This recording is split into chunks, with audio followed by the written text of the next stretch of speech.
Okay. Share many blessings, family. This is going to be an English lecture. I like the fact that I could put the title on top so people have an idea, at least the audience, because I have a lot of followers who are Spanish speakers and also are bilingual speakers. But I wanted to start off with an English segment first, just to see how everything is, because I'm very tired. I will do Spanish perhaps tomorrow. But yeah, I'm going to be speaking about Eshu Eshulewa in the Oshe tradition of Afro-Cuban traditions of our culture, right? So in this actual lecture, I repeat, I will be speaking about Eshulewa, or the concept of Eshu in the Afro-Cuban traditions of Ifa in Cuba. Many blessings. I share many blessings, family. So we're going to start off with the fundamentals because I have a lot of ancient documents from different elders who have written about Eshu, have given their thesis statements, their hypothesis.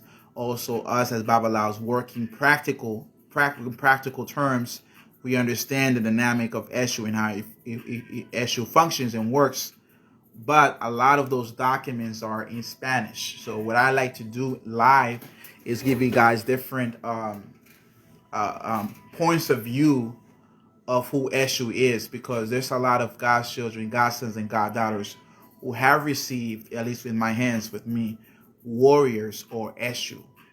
And then basically this I was inspired to do a lecture mainly for them only, because I like to do a weekly class that we actually do. I have a private group where they have a weekly class, and we're going to start doing workshops, things like that, but only exclusively for ceremonies that does not require for them to be priests or priestesses, apparently.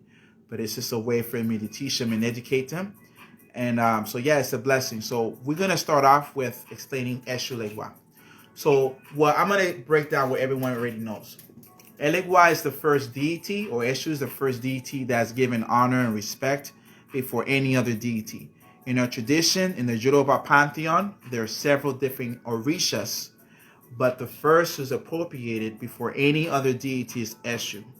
If we decide to appropriate any other deity before Eshu, unfortunately, it will not work, because Eshu is the one who actually gives those offerings to the rest of the deities.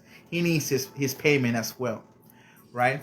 Also, to demystify the notion that Eshu is bad or evil and things like that, with other people outside of our culture or are unfamiliar with our traditions, try to label it because of the colors, right? There's red and black.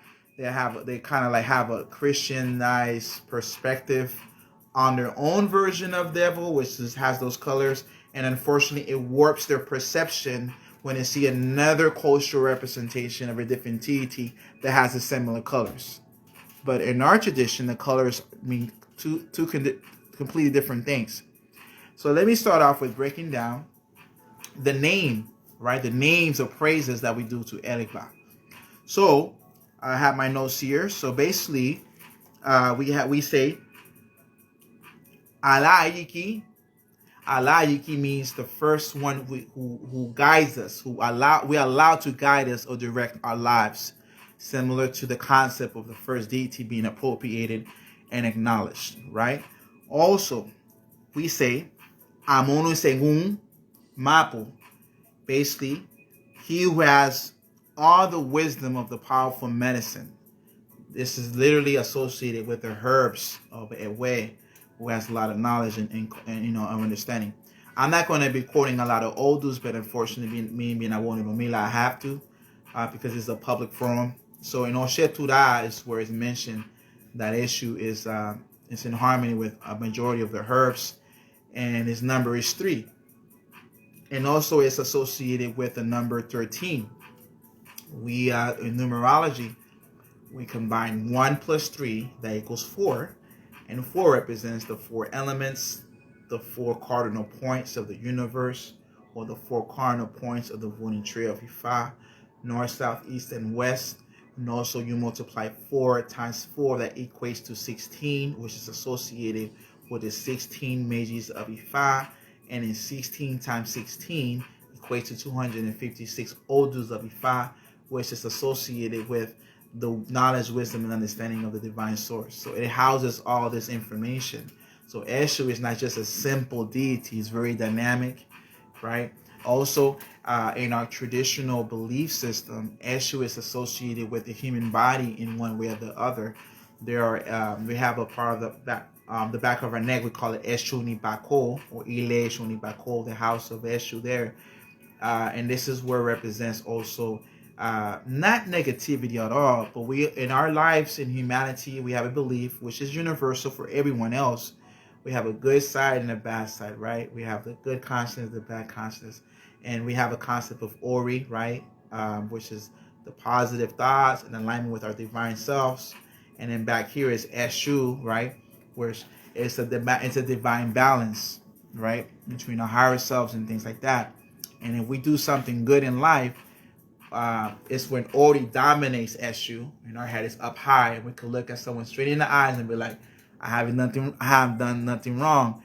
And then when the kid steals something, right, and he's caught, he has his head down, and that's because Eshu dominated his Ori. It's like a wrestling match, right? So in the physical body, that also represents that. Now we're going to segue a little bit further into the sciences of Eshu, because unfortunately, fortunately at least, with our latest developments of technology, of information in our fingertips, a lot of our religions, not only Ifa, not only Islam, not only Christianity, not only the Rosicrucian Order, Freemasonry, and many other religions, Hinduism, we all, our indigenous ways of life and our indigenous doctrines and ideologies have to be, unfortunately, backed up by science somehow. We also have to learn a little bit of more science. So fortunately, Ifa has a lot of science to it, but it's not really majorly pushed out into the public. We're reduced only to rituals that work, or we're able to divine accurately, and that's it. But no, it's a little bit deeper than that. So Eshu also represents the essence of energy. In science, we know that energy is not created nor destroyed. It only changes its form into something else. This is the reason why Eshu shares the same characteristics as energy, changing into different forms. Because we also have Eshu that's represented by an elder, an Eshu that's represented by a woman, an Eshu that's represented by a child, in physical representation, an Eshu that's represented by a bamboo stick, an Eshu that's represented by a cedar wood statue, an Eshu that's literally represented by the winds and also the ionosphere and things of that nature, because it represents energy. It's very dynamic. We're going to segue a little bit further into this concept of energy and how energy manifests and how it's viewed in the Ifa Osha tradition by our ancestors. And we're going to see how sophisticated our ancestors were in breaking down their outside reality and internal reality. And I'm going to be using specific terms associated with this, okay? So, interesting enough, like I mentioned, the divine dynamic. It represents light and darkness, dry and wet. Like just the opposite: hate and love, cold and hot, right? Expansion, contraction, good and bad, soft and soft, attraction and repulsion, centrifugal force, right? So these dynamic manifestations of binary energy is basically the embodiment of Eshu, the divine balance in our traditions. Eshu also represents the deity that opens and closes roads, right? It also is represented by two specific concepts: a deity known as Orishala and a deity known as Odudua. This is the great balance, the dynamic of Orishala, light, and then darkness, Odudua, right? So he represents the third, number 3. Like I said, the manifestation, thoughts, words, and actions. Ashe Buru, Ashe Bo, Ashe, many blessings, my brother. Breaking down the concept of Eshu Lekba in the most wholesome, professional way where it's understood, and we'll delve deeper like the waters of Olokun. We're just swimming on 3 feet right now, and then we're gonna start swimming deeper and deeper, but we're not gonna dive deep I'm slow. I'm talking slow so we can gradually get into the metaphysical. Thank you, my brother. I share. Yes, yeah. Thank you, bro. It's just a wholesome build, with humility, man. So, the concept of Yoruba traditions also is associated with the atomic numbers in the table of elements, as we know, hydrogen and oxygen, right, and iron and all that good stuff, right, have an atomic number. We also are classify our deities by certain numbers, like Eshu is 3, Obatala is 8, Oya is 9, Shango is 6, Yemaya is 7, Ogun is 7, right? Egun is 9. So we have it that we have like it's like an atomic number. When you combine two atomic numbers or two different elements, it becomes something else. That's why the dynamic between Oshun and Shango, right? The dynamic between Oshun and Ogun. You analyze that. The dynamic between Oshun and Oya, those numbers, the 9 and 5, right? So this is another layer of looking at things from a different numerological perspective and also more metaphysical, outside of just simply doing rituals. This is for the general public outside of a culture to kind of appreciate the wisdom of our culture and not just view us as just doing rituals and readings, but we also have the science to it of what we do. Interesting enough, in our tradition, Eshu represents the fruit that bears from our thoughts into actual words, manifested into actual words. That is the essence of Eshu Legua. Also, it represents our tongue. This is why in this section it represents number 16. This part represents number 16, right? And represents heaven and earth. And his represents Elegua, where Elegua speaks between heaven and earth. Because look, Eshu's right here. When we speak, see what I'm saying? So we say good things, a positive karma comes in our lives. We say negative things, negative karma comes to our life. And if Eshu owns all the Ashe, if we use negative words with our Ashe, we lose Ashe because Olodumare owns all Ashe and Eshu has Ashe. But if we do good with our words, right, heaven will bless us as well. It doesn't mention Iwapele like the essential tradition, but at least the concepts itself represents Iwapele, as the name Elegbara means the spirit of good character, right? Interesting enough, in this tradition, we also have advanced concepts. Like, we all know already that the universe expands. We also know that the universe has certain behaviors where it contracts, right? Or supernova, boom, and things like that. But it's very interesting for us to revisit the scientific concepts into the Ifa perspective and trace it to ancient wisdom that these ancestors had, identifying the behavior of the universe before they arrived to the new world. For example, the concept of expansion, our ancestors called it Inalo, Inalo. We already had a concept of the universe expanding. And we also had a concept known as Isoki, contraction, Isoki. And we said that the behavior between expansion and contraction produced masculine spirits in the field of light and feminine spirits in the realm of darkness. The masculine spirits in the realm of light were labeled as Aimoye, and the feminine spirits in darkness was labeled Orisha Ko. And what's interesting is that the spirit of masculinity and the spirits of femininity were both held at equal value. It was not one over the other. Unfortunately, in modern day times, a lot of different doctrines and beliefs have been rewritten and edited to suppress the woman in many different cultures. Because we revisit the lost book of the Bible and the forgotten books of Eden, we find the book of Mary, the infancy of Mary. We find different books where there was a woman that was a disciple among the 12 disciples who was Sophia or Mary, one of them, who knew way more than the other male disciples. And there was a narrative where Peter was envious of that and decided to write the narrative again and suppress her contributions of the tradition. Similar to other beliefs, where it says, let us make man in our image. And let us, go to the Hebrew concordance, right? And I think it's Elohim, I believe. And it means male and female gods. So there was where's she at now? They suppressed her. And now we read is he thus said. Where's she at though? Like she just showed up in Genesis 1:1, and after that, I haven't heard she all the way to Revelations. The only she I heard was the book of Ruth, but she was not the deity. She was just a human being. So what happened? She was transformed into the Holy Spirit, the Spirit of the Holy Ghost. Back in the day was father, mother, and child.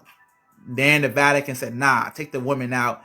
Father, child, and spirit. Okay. But it was a woman.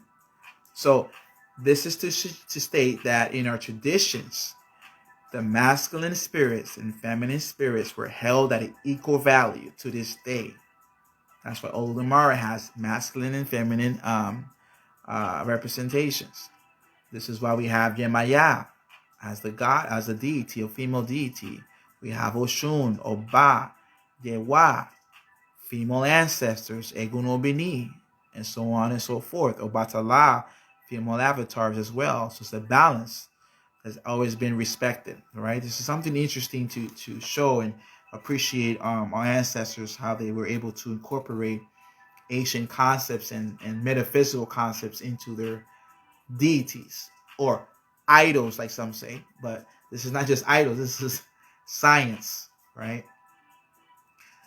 Interesting also, the influence between Imo or light and Amoye darkness comes from an invisible matrix in the Ifa perspective. We believe this. We call it Imole, the house of light. In the house of light, this invisible realm called the house of light, there's a substance that transforms spiritual potencies into a physical plane. What does that mean? Things that are non-existent in the physical that live in the spiritual, somehow in the house of light, materializes here, right? This is why we believe that a person, before they have a child, the child exists somewhere else already. It just hasn't been materialized yet. The spirit of that child is in heaven. And then when, a man and woman copulate, or when they do what they do, it manifests the spirit into a canopy of flesh and then becomes existent. Same thing with ideas and plans you have in mind. It's some are in the ether realm, like some call the ether realm. But Eshulekwa's job is to assure through ebos and advice of Ifa to bring that invisible blessing from those realms into the physical realm and materialize it. This is why if a person wants a new car, they have to exert the same level of energy or even more to attract that car into their physical reality. First, it's just a figment of their imagination, but they have to work to materialize that and make it real. Same with housing, same with a relationship.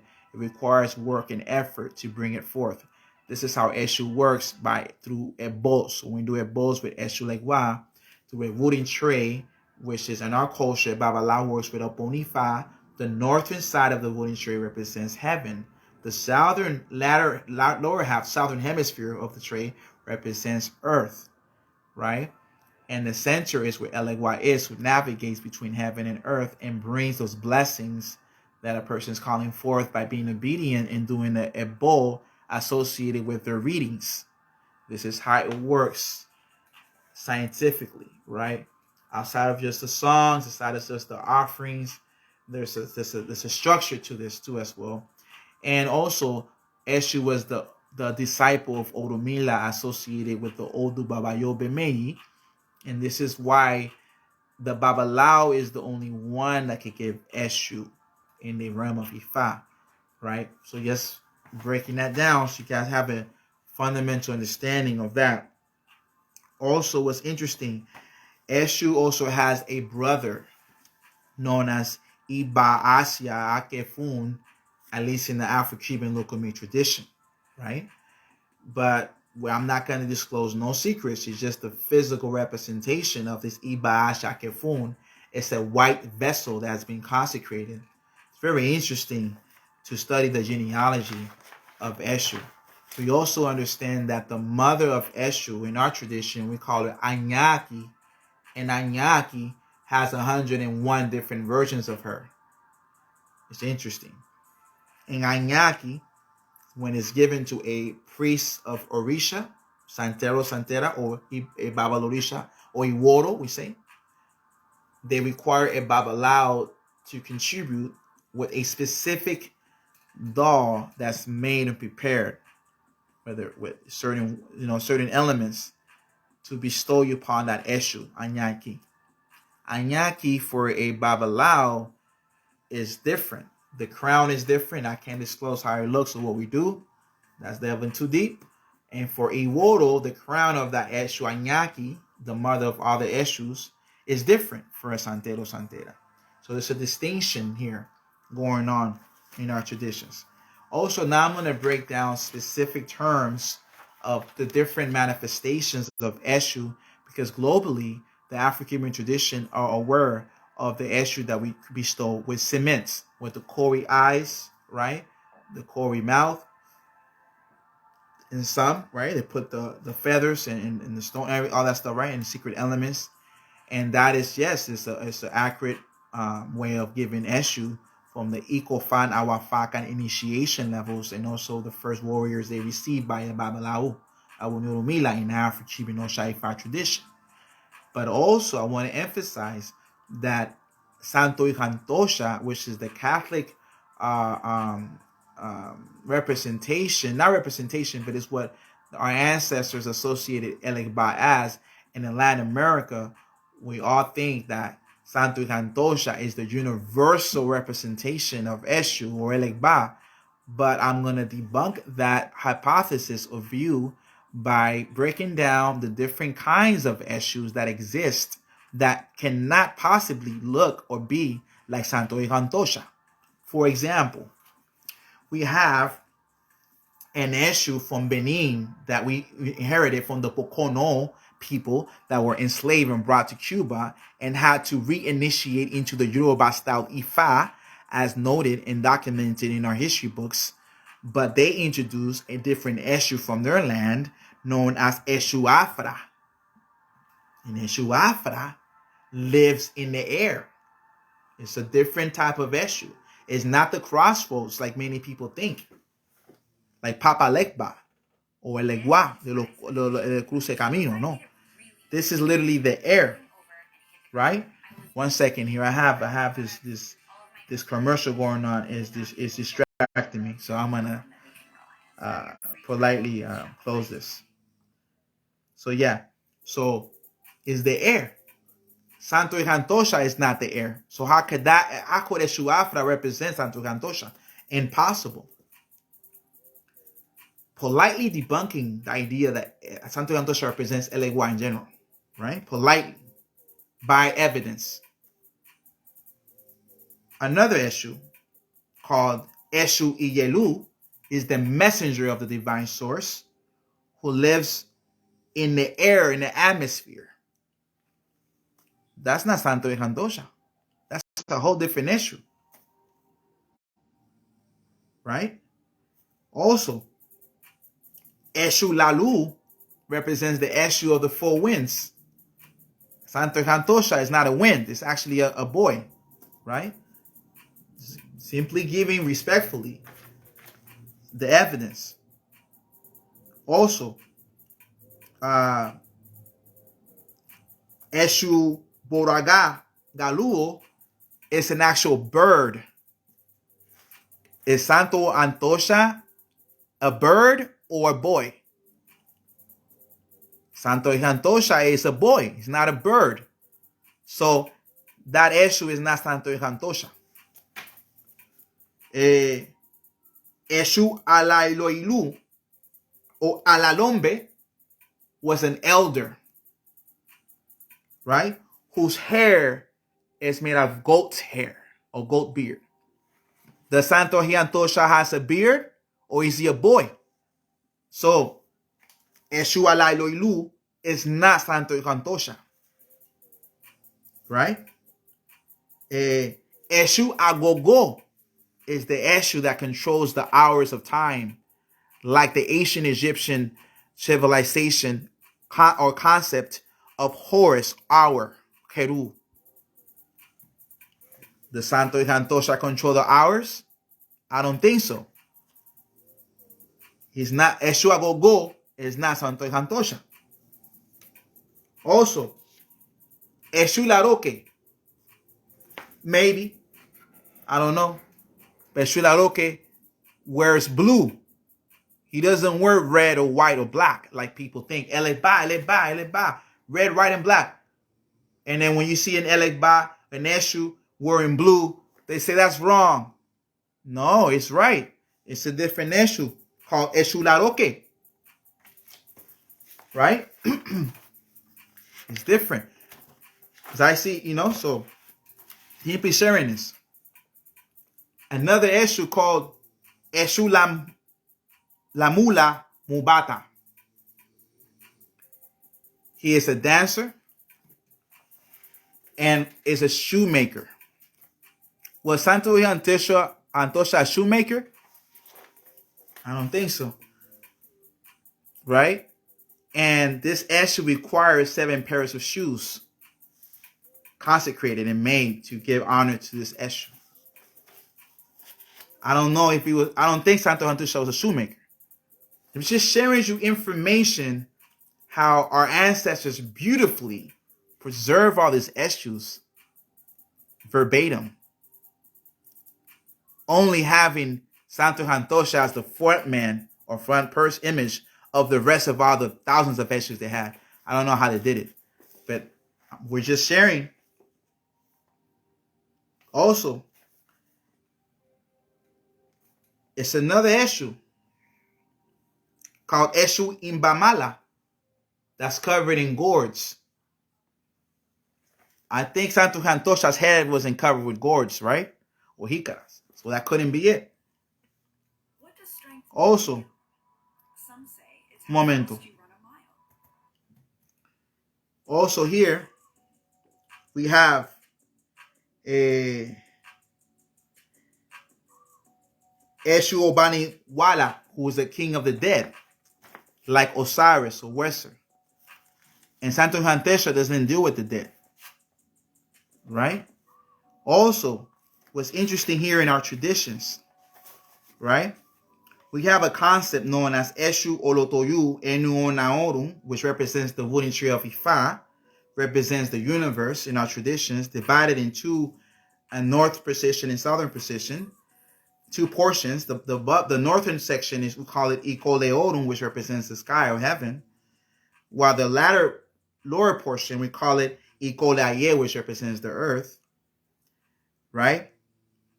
And in our traditions, the northern precision represents the future, and the southern precision represents the past. The past, we call it Iwe Itan, right? So as we operate in this actual Oponifa, time and space is no longer relative, because within the tray has past and future in it. This is why in our traditions, we don't want people wearing watches when we heal them, because we're tapping into something beyond time and space. Does that sound pseudoscientific? Maybe so. But if we analyze the powers and potencies of Eshu and how our ancestors had the concepts of the expansion and the contraction of the universe and how light was first created, and we have African indigenous terms about how the universe operates and works, and we understand that there's a cosmic binary pattern in computer, and we also master the science of fractals through rituals, I think they know what they're talking about then when they said that the winning tray of Ifa transcends space and time. And I understand why they say don't wear watches when we heal you. I think they have something. Some people might say they don't have it all right, but it makes sense what they're saying, in my honest opinion. And this concept was already in their heads before slavery happened. Imagine people in chains with these scientific concepts, but they were getting beat and whooped without even an interrogation to know that they were Albert Einsteins. That's crazy, right? Fortunately, Albert Einstein was able to leave in time and show his wisdom, his knowledge, and we could appreciate the knowledge that he has, this guy has, that helped us evolve intellectually in the science world. Can you imagine all these Albert Einstein's ancestors that understood the expansion and contraction of the universe in the 17th century? And we had terms and we know how to operate with that. But now they were too busy beating them up. They were too busy saying they're 1/3 human. They were too busy putting them in garrotes, which is a Spanish way of executing people in public for practicing an indigenous form of tradition that is not what the majority practices or condones. Right? Now, these documents I'm sharing to the world is documents from my lineage that I'm sharing before you. I haven't broke my oath. I'm not revealing secrets. I'm just revealing the concepts of our traditions and philosophy to show you that it has fundamento, right? The words teaching. And I know the Spanish demographics already know this already. I just wanted to take the time for the English demographics to understand that, right? We have several Babalaos in our lineage that has helped us a lot. We have a doctor named Dr. Paludo, I think, Paludo, something like that, where he's in the Babalao, who is an astrophysicist or he's a scientist, right? And he was a Babalao before he was a scientist. And he was shocked to find out the connections of Ifa with his development. So then he has done lectures to teach humanity. Thank you, my brother. Ashe, Buruboy Ashe, my brother. Thank you, man. Thank you, my brother. And it's important to bring down the science, man, because otherwise they will think that it's something like backward or just some religious dogma, right? It's very interesting. So I'm looking here. This concept that I wanted to share with you guys, I think it's another aspect of creation. It's been a while since I've seen this. I'm not sure where it's located. Yeah, it's not this one. It's a different creation story that breaks things down scientifically, right? Besides the expansion and contraction of the universe. Let me see. I think it's here somewhere. If not, I will do it on part 2 because I'm in a public forum, right? And there's a lot of priests out there and people in our tradition that know what I'm saying is accurate, but I don't want to just say anything, right? So it's very interesting. Also, there's a concept.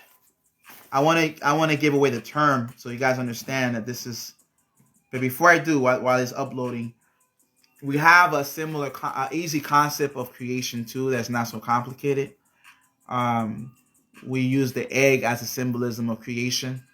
We say that in the beginning it was pitch darkness before the Big Bang hit. And that mass of darkness or dark matter was literally Eshu in our tradition. And when a small speck of light came about, or that Big Bang, it was a representation of Olodumare. But the divine source was always existing. It's just that Eshu was not aware of Olodumare. It's kind of like when we look upon ourselves, we don't realize we're divine within ourselves. And then as we learn and develop our consciousness and mindset, we become more self-aware of who we are. Same thing will happen with Eshu.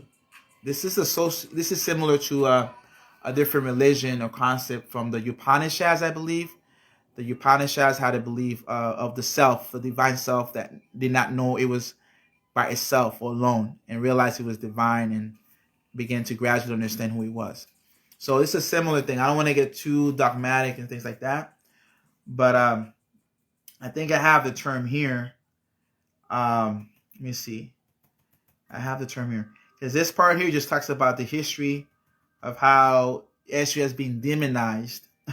We don't want to go through that, right? I think we have Google to Google that and debunk that. I mean, It's not like it was in those days, right? So people could give an opinion and it cannot back it up, and then people just believe them. Now you gotta actually have documents. You gotta research your stuff. You gotta cite your stuff, right? Um, so let me see if I have. Okay, there you go.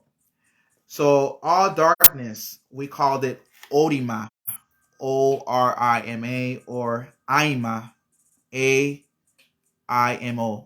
Thank you very much.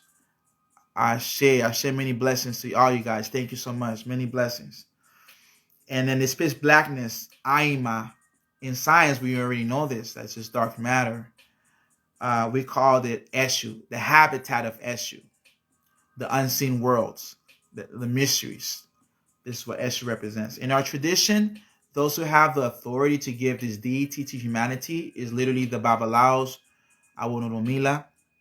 And this is what I've done for several people in my community who have received this. But it's not simply something that you go in 7-Eleven and buy. It's not something that you go to someone's house and be like, I want this.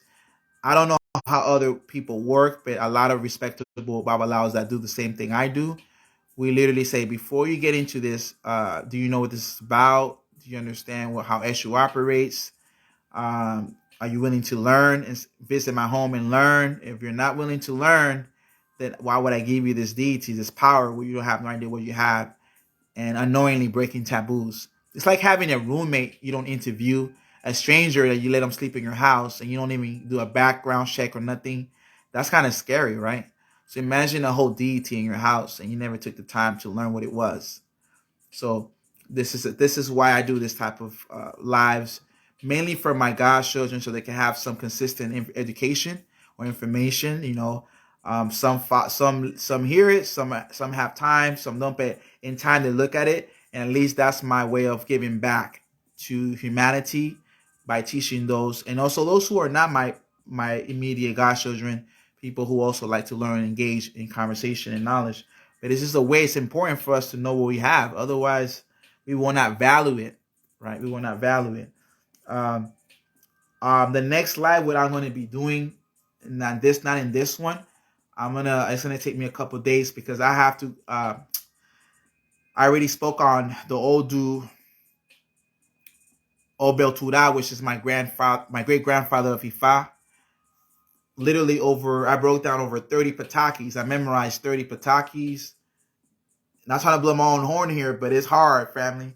So I had to go over all that, and then on Spanish for 2 hours, break it all down, the science of the Odus, boo, boo, boo, boo. And then in English that same night, translate everything I said. So that's mentally exhausting, right? But it's part of what a Babalao is supposed to do. It says a Babalao in Obekana says, you memorize the verses of Ifa and teach humanity. That's our job. It's like a lawyer memorizing laws. So the next Odu I will be talking about maybe in 2 or 3 days, because I have to crack open those books, and I'm very busy because I do a lot of ceremonies. People don't know, but I do a lot of work. I never take the days off. Literally probably an hour of my day sometimes. But I'm gonna be talking about an Odu called Obeirete, which is a very interesting Odu. Obeate. Obeate is a very interesting Odu. It represents the story. You guys know about the story between Oshun and Ogun when Ogun didn't want to deal with humanity. Like, I'm done, I'm leaving. And then the only one that could pull him out of that situation was Oshun with the honey, right? This is where this Odu is mentions this. And also the idea of why I cannot get away with the type of offerings here for out of respect. But there's certain offerings that cannot be given to Eshu, or the size of the offering, because then Eshu himself will leave the house. So people think the bigger the offering, the bigger the blessing. Do you understand that sometimes the smallest thing you can see is more powerful than what you see? Do you understand how the atomic bomb was created? Atomic bomb was made out of 2 atoms, the smallest thing you can see separating, and it could destroy a whole country. And you don't even see how it looks like. And a tank that's big can destroy a country with one shot. That's what I'm saying. The unseen is more powerful than the seen worlds. and Eshu dominates that. Let's study our wavelengths. When you see the color spectrum and the dark matter, what we don't see is a vast majority. Do we think we're more intelligent than the unseen?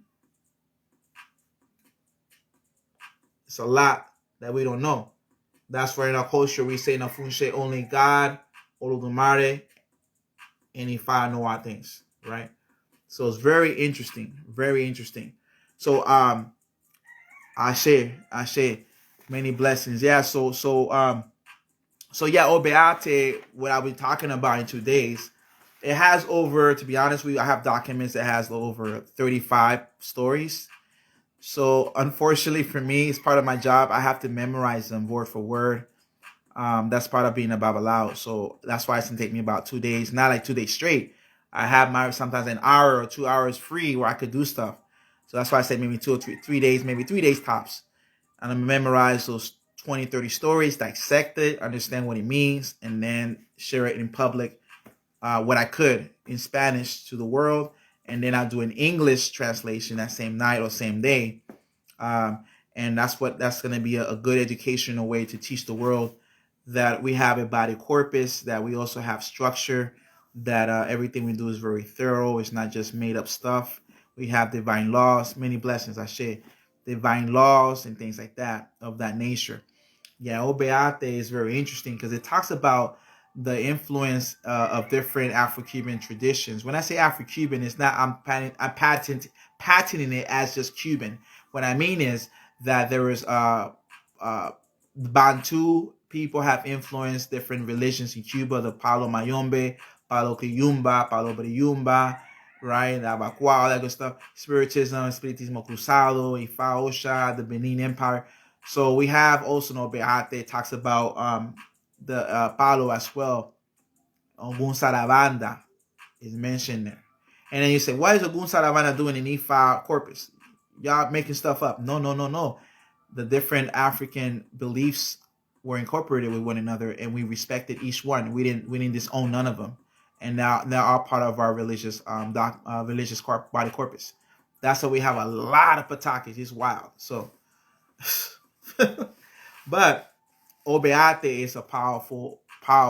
Obeate teaches that the that Odomila always do something for the woman, will always help the woman. Because I think this is the story where she was going through a lot, right? She was going through a lot of suffering in life, and she was being disrespected. And this is why Ololumare, Olofin, Olodung, and Ifa and the Babalaos have to respect the woman and help her in any time she needs help. You know, of course, when we say any time, we're not gods. We can show up. We also have boundaries, right? Because there are people that may call me at 1 a.m. I politely tell them, don't call me at 1 a.m. I have to go to sleep. So people don't understand that. They think we're like superhuman. Or people who just video call me without giving me a text or why I'm calling you for, or if it's an emergency. And I also have a life. So, of course, I'm being realistic here, right? We help, but sensibly help, right? We're not going to go all the way and take everybody's bullets. You know, it just says that we have to give spiritual services and help the woman in time of need. Obeate is very interesting. But yeah, most definitely, I will be delving in that in 3 days. But other than that, if you guys have any, I'm gonna read your comments. If you guys have any questions or any insightful information, things like that, I will appreciate it. And I apologize for my people, man, because I mostly a lot of my people, I have like 800 some odd followers, and they're all Spanish speakers. Just guys, letting you guys know that when I speak Spanish, it's like it's just a flow. People, you know. But so what I'm doing here is I put it in Spanish here first. I mean, the title, so they understand, you know, because I have a lot of followers and also they deserve the best of me, because you know they come on, man, 800, like 780, they all Spanish speakers from South America, Latin America, and the world, and they entrusted me. So that's why what I do, at least for everybody, bilingual, I put a pataki in English and Spanish. I translate things. Because you're right, because it's not about numbers, to be honest. Everyone's equally respected, English and Spanish audience and bilingual in between. And I try my best to help both worlds, you know what I mean? So create a bridge, just like Eshu, right? He's a bridge for us, for God and the Orishas and and things like that. But yeah, I want to give you guys my blessing. I plan to do a Spanish version. Yeah, it's not easy. Yeah, it's not easy at all. Cause imagine, imagine reciting 30 stories, and then someone in the comments says, "Can you tell me that in English? I don't get what you're saying." And then I finish after 2 hours reciting everything, 30 stories word for word in English. And I don't have time to write it down on paper, the Spanish version. And I just put the live and I translate everything live. That's not easy. So I'm being real with y'all, family. I'm human too. So, but yeah, I appreciate you guys so much. Many blessings. I'm looking at the comments now, and many blessings. Bendición, hermano. Muchas bendiciones, mi hijada. Many blessings, Abono Romila. My respects to you. Bendición, mi hermano Luis Casa. Bendición a mi hermano. Que Dios me lo bendiga, serie. Gracias por mirar la serie. Hoy lo hice en inglés porque la audiencia en inglés no saben hablar español mucho y no comprenden nuestro legado. Entonces yo le doy, aunque sea más o menos, una lectura en inglés para que vayan a incorporarnos a nuestra religión, a nuestras tradiciones. Y ya después ya hago uno en español, ¿me entiendes? Lo que hablé. Many blessings, Beaye, Sheolu Boru, Sheolu Boya, Sheolu Bosheshe. Thank you, my brother, for your comments, my brother. This is what we do, man. Just trying our best to, little by little, teach and share the world. That it's a cool tradition. Thank you, Kendra Farid, for always your support. I appreciate your comments and everything you do. I appreciate you a lot. Thank you so much. Muchas bendiciones, Mario Domongues. Bendiciones, hermano. Gracias por tomar el tiempo de mirar esta directa. Bendición a vos, Obe, Bo Yu Weyin. Muchas bendiciones, hermano. Disculpa que hoy hablé más inglés porque la audiencia quería que le hablara de lenguaje y no comprenden el español mucho bien. Y dije, no, lío, yo le voy a hablar en inglés ahí, explicarle más o menos nuestras tradiciones sin divulgar secretos. Ahí no hablé de cómo confeccionar Eshu, ni hablé en la carga, nada de eso. Nada más hablé de quién es Eshu, su panteón, qué es su función en el cielo, su función en la tierra, la importancia de por qué nosotros funcionamos con Eshu y la Unoromila que da eso. ¿Me entiende? Y que no es malo, que el lenguaje representa un espíritu de buena compostura. El ley de karma, hablé de la expansión del universo y la contracción del universo y cómo eso creó la luz y la oscuridad, y en la luz se creó los espíritus masculinos y en la oscuridad se creó los espíritus femeninos, y como los dos, ambos, hombre y mujer, se respetaban mutuamente al mismo nivel, igual como las tradiciones indígenas. Y le expliqué que en las religiones mundiales de ahora, futuramente, la mujer la opaca mucho, porque en la religión cristiana, en la Biblia, se llamaba Elohim, que era Dios y diosa antes, pero en el Vaticano la quitó a la mujer y puso Espíritu Santo. Antes era Padre, Madre y Hijo. Pero bueno, en muchas tradiciones ha pasado eso, desafortunadamente, por estoy explicando que no está legado, no.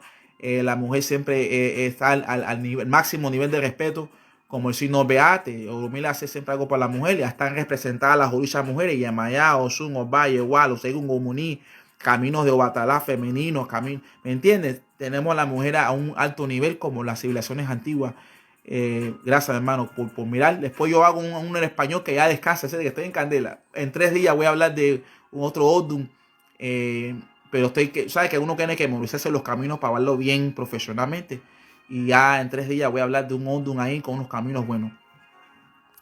Many blessings, Daniel Robenko. Bendiciones, mi hermano. Many blessings. I remember you from San Diego State University, my brother. Many blessings to you. I'm still the same, bro. I'm still in the same role. You met me when I was wearing white. This was about 11, 12, I don't know, 14 years ago. I was wearing white, and this is what the world now know. They don't know this, but you were a witness when I was wearing white for a year. This is why I was wearing white for a year. In our beliefs, when we get crowned with our head Orisha, or in Carl Jung terms, our archetype, we have to wear white to purify our bodies, to purify ourselves for a year. We have to follow advice. And I'll be honest with you, there's a lot of advice that we have to follow to the T, And if we don't follow, we suffer the consequences. I followed the rules to the T, but there's certain advice that I was told back then that I did not follow, and I suffered the consequences. I lost everything, and then I gained everything by being obedient. It was a lesson that I never forgot, and it's a hard lesson, but many people have haven't seen me or met me when I did my crowning when I wore white. Yeah, so this is for the world to see. I was wearing white in the West when they didn't know what this was, in the middle of a campus that didn't know what the hell I was wearing or what I was doing. And it's a lot harder because when we wear white in Cuba, everyone kind of respects you a little bit more. They have their umbrella out so you don't get too much sun. They treat you like a holy man or holy woman, you know. But here in the West, it's like you're just wearing white. But I was alone without priests or priestesses around, still following the rules. So this is cool that you saw that you saw me wear white, but probably didn't understand why I was wearing white. But you were a witness that I didn't break the rules. There was not a day that I didn't wear another color because I feel pressured on the society or because nobody worshipped it. I was the only one in San Diego State in that whole population at the time that was crowned Orisha and following the rules. You see what I'm saying? It's kind of like a Muslim in the middle of, I don't know, nowhere, still being faithful to his belief. But now, look, now, unfortunately, I have followers. Now I have 800 followers who believe what I believe in. I have people that watch me that believe exactly what I believe in, which is finally cool. It's like I feel I'm being vindicated, you know. So many blessings to you, my brother. A ver, ¿qué más? A ver. Bendiciones, mi hijada. Gracias, mi hijada, por su apoyo y todo de corazón. Vamos a seguir así. Esto es para mis hijados, en realidad. Yo lo hago para el mundo, para que vea que de la transparencia. Pero mayormente estas directas y todo con el respeto que merecen todos los que es mi audiencia, también mis seguidores, que lo hago para mis seguidores, las personas que me están siguiendo, que ellos merecen eso. Lo hago en español, en inglés, y ustedes son mi motivación, porque ya no me siento solo. Hay un hermano ahí que está mirando, que lo conocí hace 15 años o 14 años, cuando yo iba a la Universidad de San Diego, vestido de blanco, yo de yabú. Y entonces yo era el único yabú en toda la universidad y me miraban como algo extraño. Y dice, coño, este tipo se viste de blanco. Profesores me criticaban como mis tamientas, criticaban mis collares y yo defendiendo el legado yo solito en Estados Unidos. Me comí todo el yaguaje solito, con apoyo de nadie en la universidad. Y me peleaba con ellos, con los profesores. Me decían, vota a los santos, vota esto. Me decían así y yo me fajaba con ellos. Dije, ¿tú estás hablando? Y yo me fajaba con toda esa gente. Pero ahora le estoy enseñando a este señor que no sabía por qué me vestía blanco. Él es bueno, no me hizo nada malo. Él fue testigo de mi yaguaraje en la universidad. Y ahí no terminé en la universidad. Rompí ciertas tabúes que me dijo, no hagas amigos con grupos. Y yo rompí esa ley de mitad de olla. Y fracasé. Perdí todo. Caña, tremendo sufrimiento, hacer que pasé, depresión de pinga, como el camino de Shango cuando ya estaba así, y lo somé y hacer. Y poco a poco me incorporé más a las orillas, a Ifá, y esto me ha mantenido con vida y a mí y me ha ayudado. Y yo le doy gracias a Dios que quizás eso me pasó para enfocarme en mis tradiciones. Quizás hubiera sido yo, no sé, un psicólogo de eso, seco de eso, un doctor de eso sin atención a esto, no sé, un yuma de seco de verdad. Pero bueno, los orillas me salvaron, me dieron el ánimo más de seguir luchando. Y ahora estoy diciendo al hermano, mira, aquí hay seguidores, tengo 800 y pico seguidores que creen en lo que yo creo. Aquí hay mucha gente en el mundo que están también incorporados y respetan nuestro legado, nuestras tradiciones. Y también soy testigo que los orillas me dieron a mi ánimo de seguir viviendo. Los orillas a mí me dieron el ánimo de esforzarme, de ser una buena persona, de tratar la mejor forma. No soy perfecto, pero aquí por eso que lo hago para mis hijados, para que también ellos estén con conocimiento. Porque el día de mañana, si yo estoy en malas condiciones o me pase algo, yo le hago un timbrazo a un hijado o una hijada, le digo, oye, acuérdate la obra que te enseñé, a su nivel. Si no son santeros, bueno, hagan lo que no son santeros, pero bueno, y van a rezar por mí. Y va a caminar eso porque yo le enseñé cómo hacerlo para que camine. No yo quedarme con el secreto yo solo, los conocimientos yo solo, que es eso hacer. Eso no es así. Por eso que estamos, los conocemos en los mayores, él dice que es como que se está quemando una biblioteca, ¿sí? Porque los conocimientos se quedaron con uno, con los secretos. Es difícil. O sea, a todos mis hijados le enseño y al mundo entero también le enseño. ¿Me entiendes? Obviamente no estoy divulgando secretos, nada más estoy enseñando en inglés nuestra religión. Pero ahí está testigo un americano ahí, ¿me entiendes? De Europa, vestido de Yahoo en la universidad, yo solo hacer, enfrentándome con todos los profesores, cuando me decían a mí en la cara que votara a los santos. Y yo en esa oficina le dije, oye, quédate con tu maestría, quédate con tu doctorado, y yo me voy de aquí. Yo me voy con mi santo. Eso así le dije y me fui a la universidad encabronado. Es lo que me pasó, nadie lo sabe. Ahora lo vengo a decir al mundo. Pero mira, él me recordó esa talla, ¿sí? Yo no voté mi santo por eso, ¿sí? Mira, me vivo aquí. Yo estoy en talla. Ya el mundo ha cambiado. Yo fácilmente puedo meterme en la universidad de la computadora. Un añito o 8 meses. Y cojo el maestrado ese y todo lo que tenga que coger yo fácilmente. ¿Me entiendes? Porque ya con los conocimientos que IFA me ha dado a mí. Yo hago cualquier robación de cabeza, ya todo lo que tenga que ser yo darle bala a él como él, y el ceremonial, mi alabatori. Y tú verás que todos esos exámenes me lo aprendo fácil, así se me graba fácil. Si lo más complicado es IFA, lo más complicado es el Aushifa, que es lo más difícil en nuestras tradiciones. Pero bueno, ahí se lo digo. Él habla inglés, ¿entiendes? Pero bueno, es que me monté porque, oye, el babalao no se monta, es una forma de expresión. Eso nace en Oyekundi. Pero bueno, se lo dije al hombre ahí, dije, mírame a mí parado todavía, sigo el mismo. 15 años después, sigo hablando IFA y sigo hablando de los orishas. Yo no dejo esto botado en el piso a hacer. Se lo dije ahí al americano. Porque él me conoció cuando me querían humillar todos esos profesores a hacer y toda esa gente. Y yo le dije, mira, quédate con tu grado y tus cosas. Yo me voy con mis orishas. Es lo que le dije yo al profesor en la oficina. Yo no soy chivatón ni voy a decir los nombres de quienes no fueron. Pero yo sé, todavía lo tengo aquí grabado los nombres y quiénes son. Entonces, no le hago daño a nadie.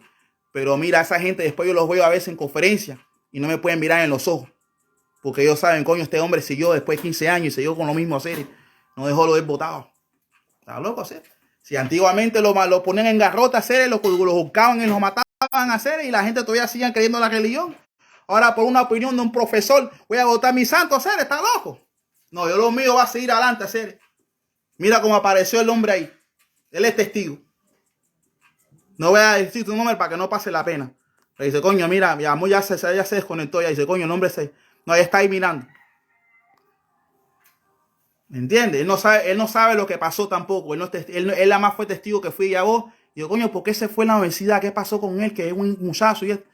Y ahora que vengo a revelarle a él, no, entre comillas, ¿por qué me fui? ¿Qué pasó? Porque yo no chivate a esos profesores, ¿eh? Pero bueno, no es lío. Bendiciones, familia. Ya lo bueno es que ya, bueno, en 3 días voy a hablar un poco más de IFA. Estoy entusiasmado a hacer. Parece que necesitaba eso. El Eshu dijo, oye, Eshu dijo, mira, te voy a lanzar este tipo del pasado para que tú veas. ¡Oh! Venga. Bueno, bendiciones, familia. Que me los bendiga mucho. Y tú sabes que como lindo a todo me lo quemado con estos seres. Yo nunca voy a abandonar el legado de nosotros, seres, para que lo sepan. Todo el mundo lo va a saber. Si no lo abandoné hace 15 años con esos profesores, ni decir nada malo de ellos, ¿me entiendes? Porque esta directa es decente, respetuosa y profesional.